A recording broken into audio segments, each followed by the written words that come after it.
Welcome to the System Simplified podcast, where we feature top leaders who share stories on how to successfully systemize a business. Now, let's get started with the show.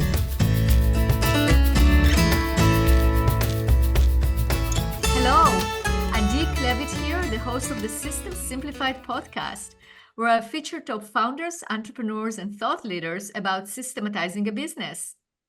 And today's episode is being brought to you by Business Success Consulting Group, where we create, document, optimize, and implement processes and procedures so businesses can grow and thrive.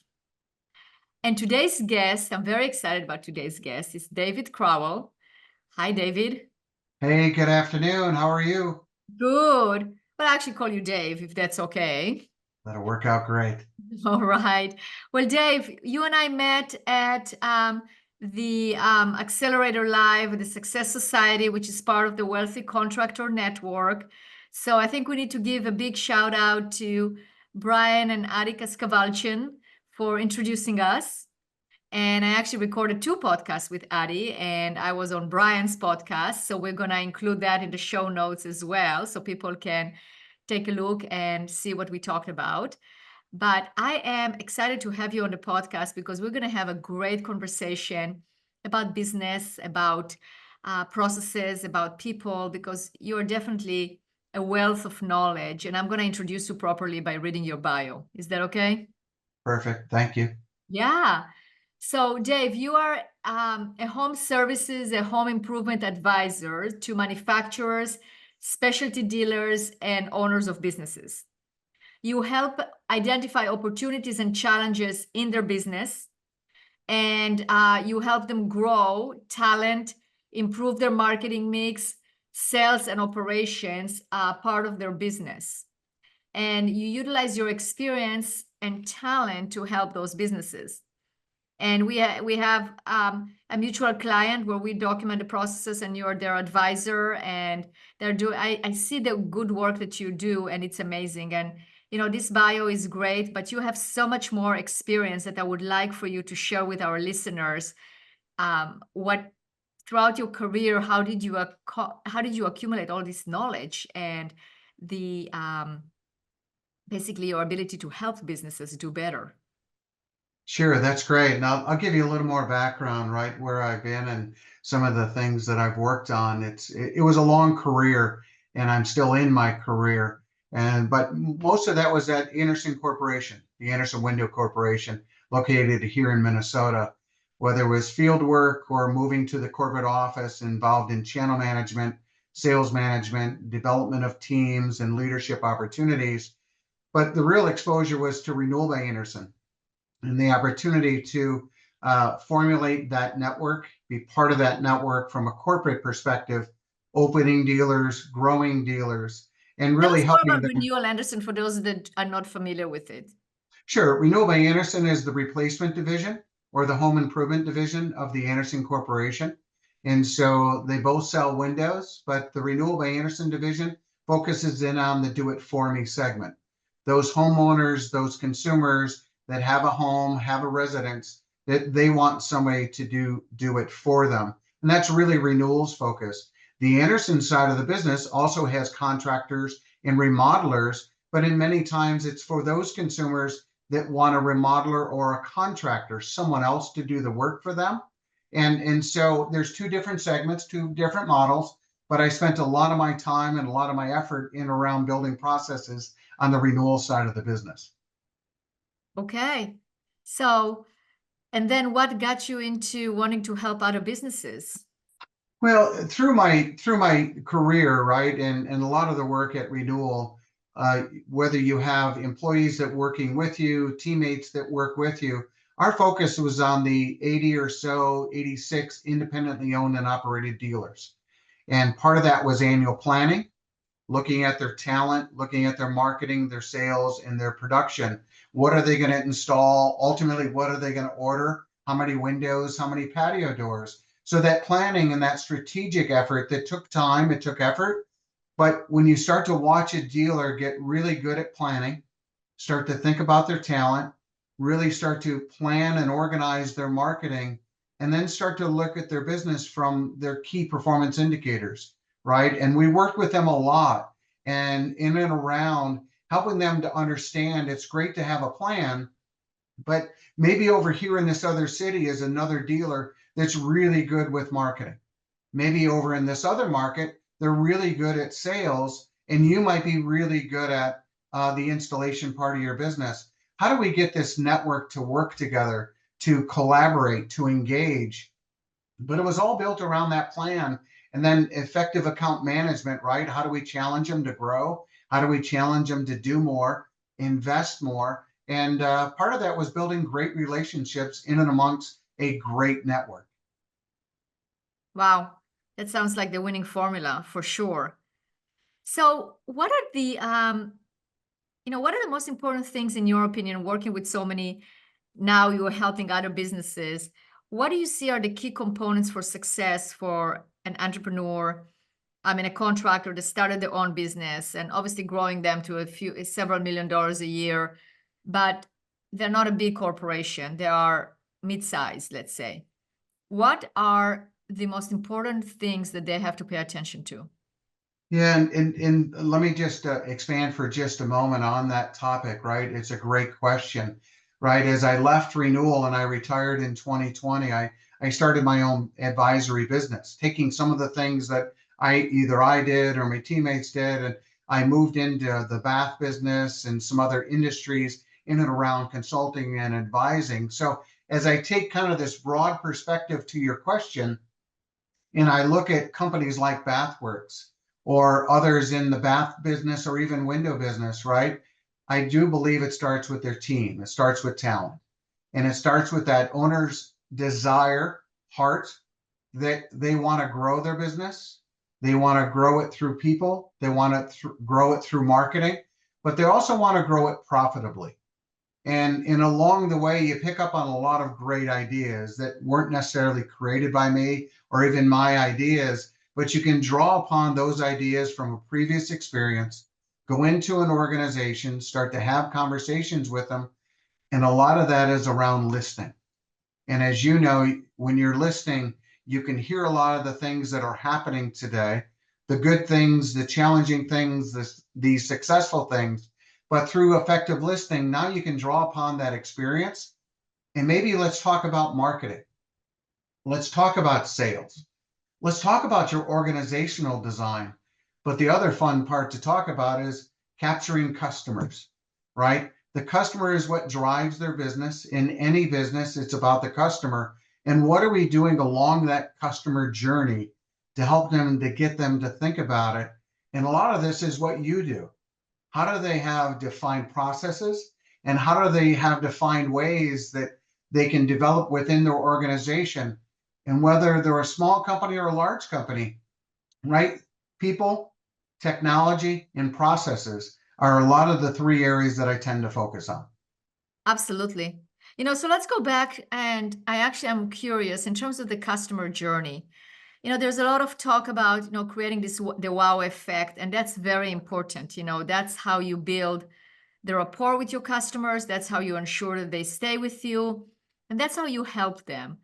What have you found that is successful in creating that wow effect for customers?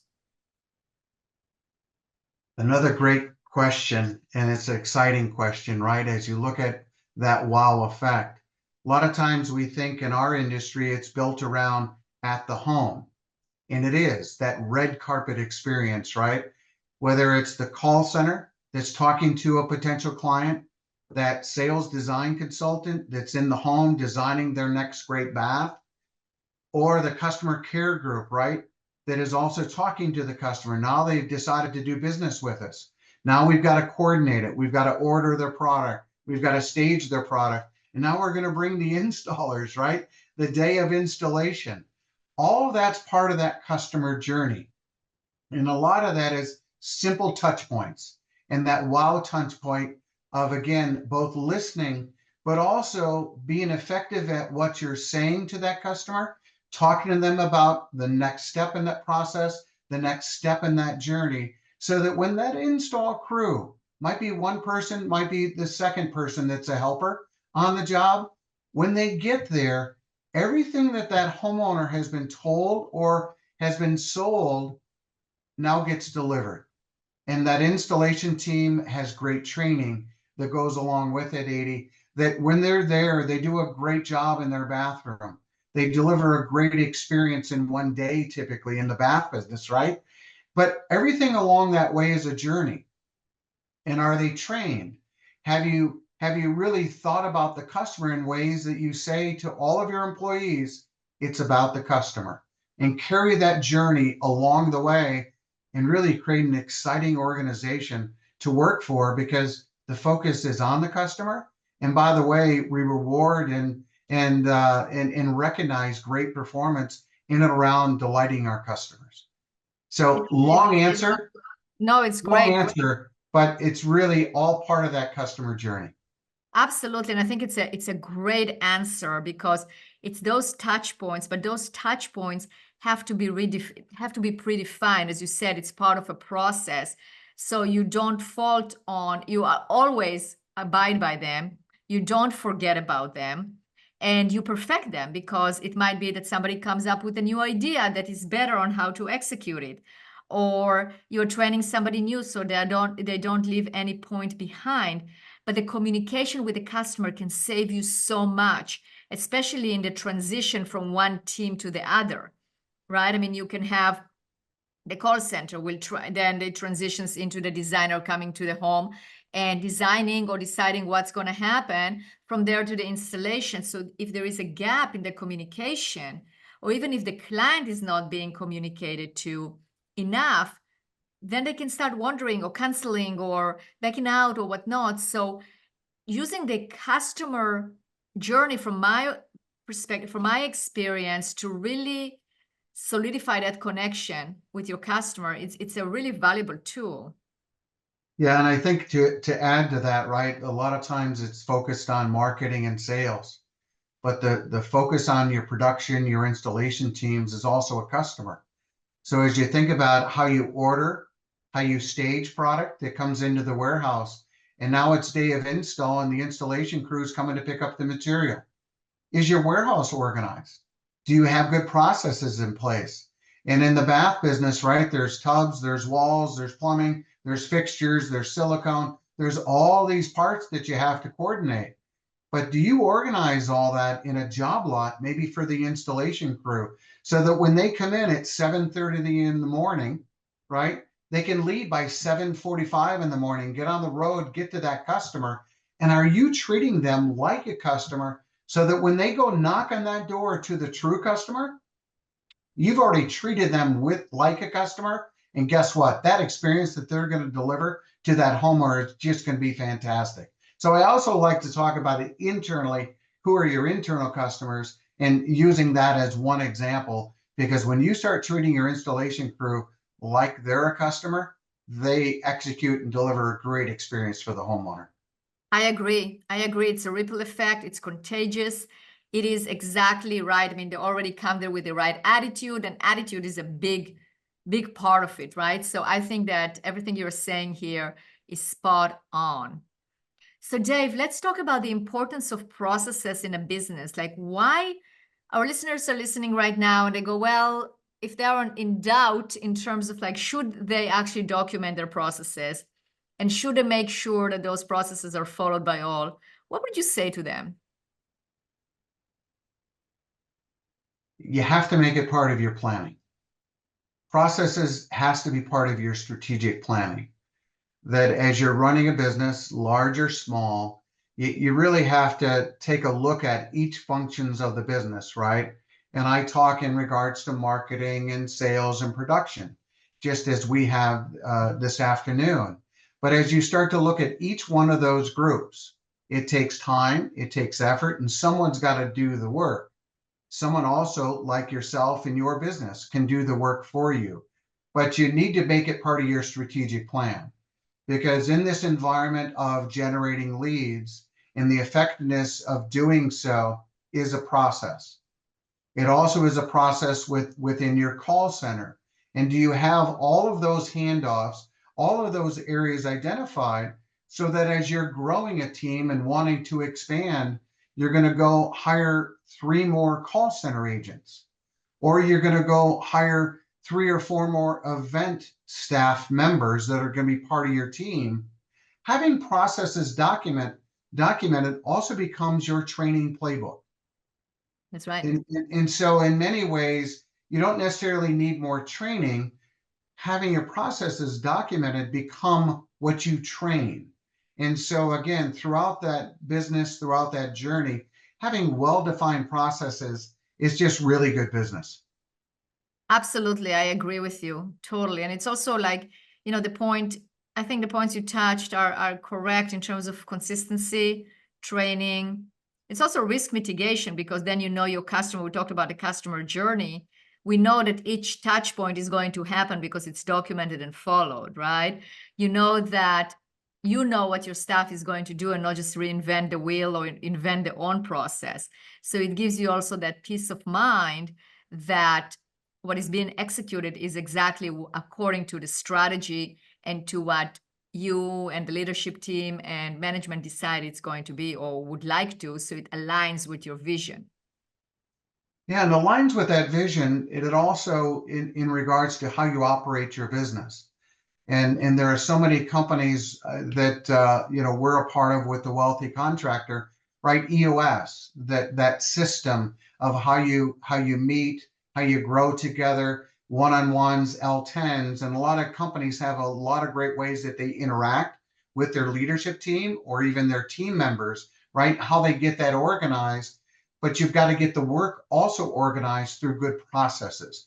So they're very complementary together. As you know, with the companies that you work with, how are we organized? How's our talent organized? And then how have we defined our processes to truly expand and grow?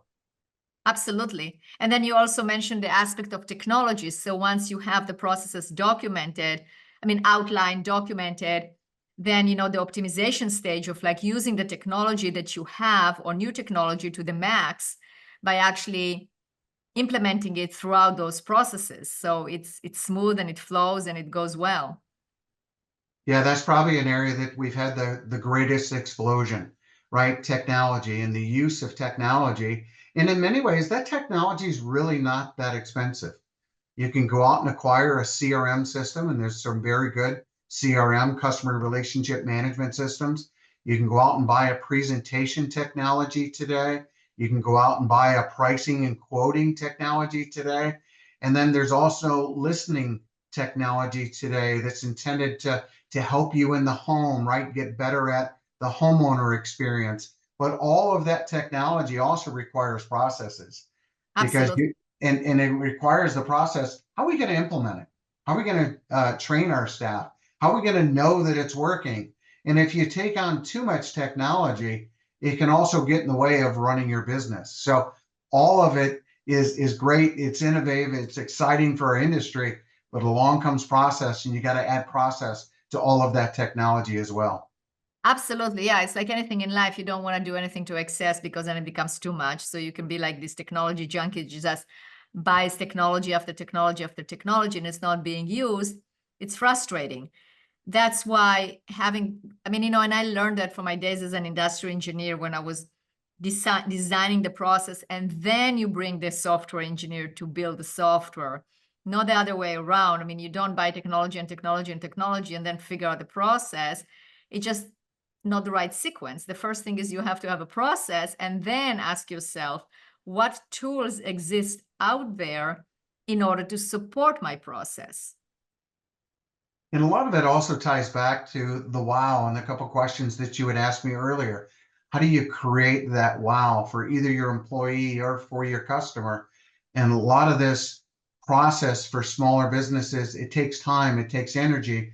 But just like you and I are both seeing with one of our clients, we're seeing some great progress, some great growth and development of truly a great team in our industry. Absolutely. Absolutely. Dave, you are such a wealth of information, and I know that there are businesses out there that can totally gain a lot by having you as their advisor. So if people want to reach out to you, even to ask you a question, how can they get a hold of you? Well, you can go out and take a look at my website, Gateway Business Consulting, or you can contact me directly at davecroll77@gmail.com. That'd be a great Excellent. way to contact me. And also on your website, as well as my website, you can reach me as well. Absolutely. All right, great. Well, Dave, thank you so much for being a guest on this podcast. This has been an amazing conversation. And we are going to also write a blog based on it. And we're going to include that on our website and LinkedIn so our listeners can all look for it and really follow those great gems that you gave us. So thank you so much. And thank you. Have a great afternoon.